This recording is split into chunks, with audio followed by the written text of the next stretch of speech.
Hey YouTube, it's Mr. Motor Kid. I'm going to be doing a cold start on my Flymo maxi trim, which I picked up yesterday. I found out some more about it, and it's just a single string model. My other ones have two strings. Looks like it won't be able to be used because I'm not sure if the head is supposed to look like that, but it looks like it's missing the bit that holds the string in. It might be, but I doubt it. The high-speed screw, the adjustment screw, seems to be missing for some reason. There's just a low-speed screw and the idle-speed screw. That might be why it runs quite rich when it reaches a high RPM. But it's pretty light as well. I won't run it for too long because it's bank holiday and people are probably going to be lying in. It's a bit hard to start, but I'll give it a go.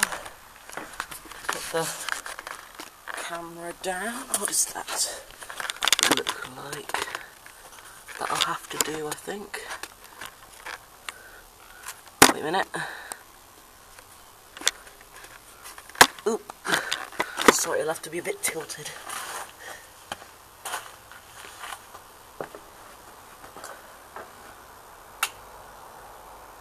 Choke. Hold the throttle.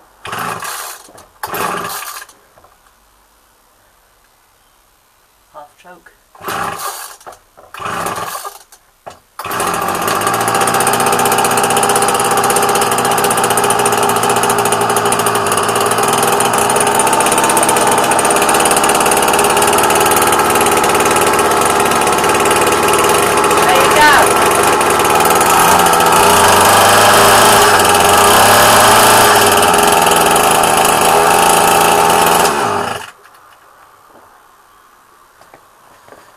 Didn't start up too bad. Anyway, I'll see you next time, YouTube.